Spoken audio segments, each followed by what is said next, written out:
सुप्रभात बच्चों। आशा करता हूं कि आप सब ठीक होंगे।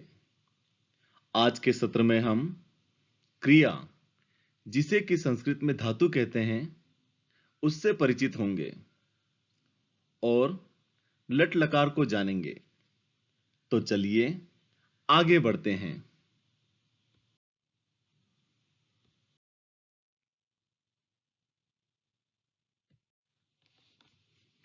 क्रिया जिन शब्दों से किसी काम के करने या होने का पता चलता है, उन्हें क्रिया कहते हैं।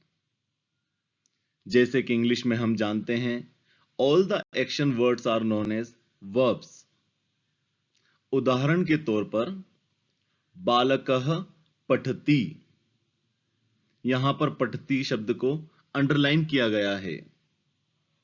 पठति धातु है, यानी कि क्रिया है, अर्थात बालक पढ़ता है। सह गच्छति, अर्थात वह जाता है।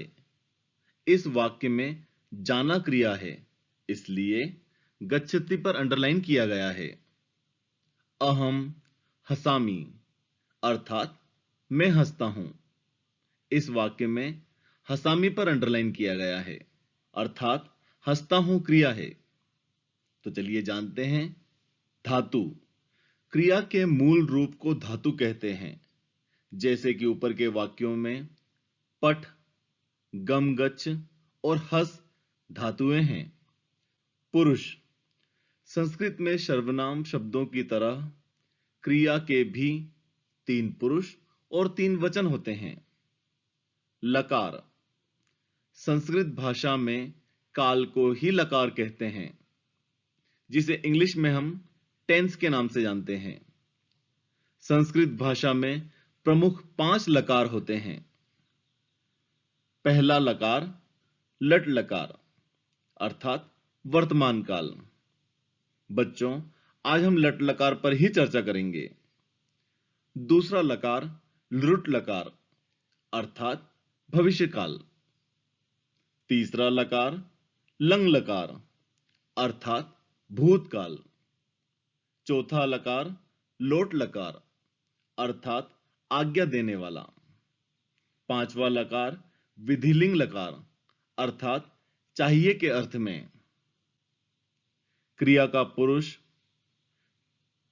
तथा वचन कर्ता संज्ञा या सर्वनाम के पुरुष व वचन के अनुसार होता है। जैसे प्रथम पुरुष बालकः गच्छति, बालक जाता है। तौ हस्तः, वे दो हंसते हैं। ते पठन्ति, वे सब पढ़ते हैं। मध्यम पुरुष त्वम खेलसि, तुम खेलती हो या तुम खेलते हो। युवाम लिखतः, तुम दोनों लिखते हो या तुम दोनों लिखती हो। यूयम पठत, तुम सब पढ़ते हो या तुम सब पढ़ती हो। उत्तम पुरुषः अहम वदामि, मैं बोलता हूं।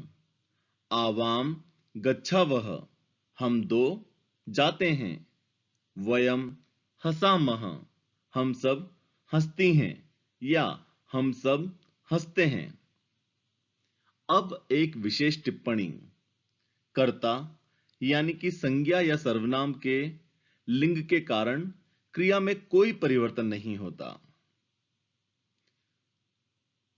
अब लट लकार की क्रिया के कुछ संक्षिप्त रूप जान लेते हैं। लट लकार वर्तमान काल में 3 पुरुष, प्रथम पुरुष, मध्यम पुरुष और उत्तम पुरुष, और 3 वचन, एक वचन, द्विवचन, बहुवचन। इसमें जो सारिणी बनती है वह इस प्रकार होती है: अति, अतः, अंति।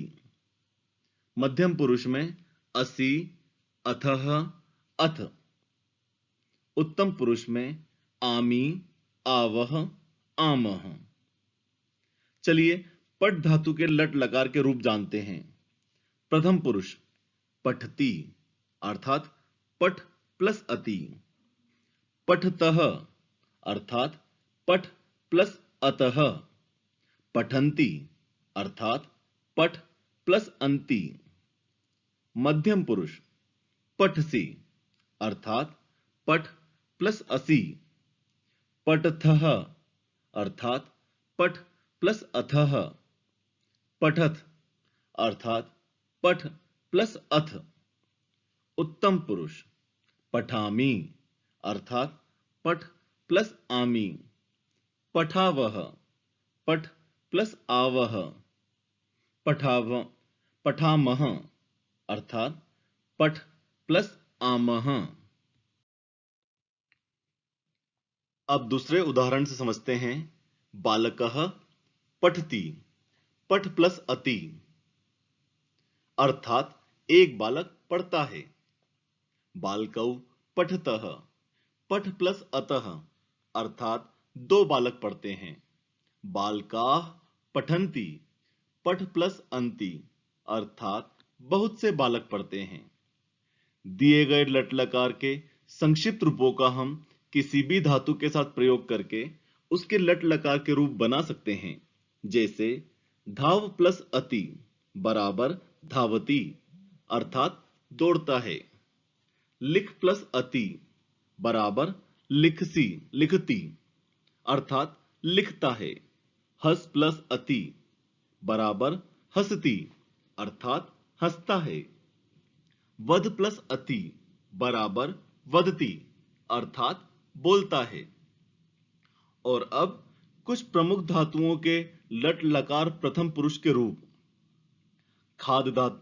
खाद धातु अर्थात खाना। लट लकार प्रथम पुरुष के रूप हैं खादती, खादतः, खादन्ति। हस धातु अर्थात हंसना। रूप हैं हसती, हसतः, हसन्ति।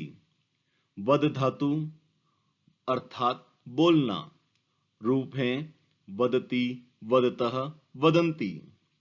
लिख धातु अर्थात लिखना। रूप हैं लिखती, लिखतः, लिखन्ति। चल धातु अर्थात चलना।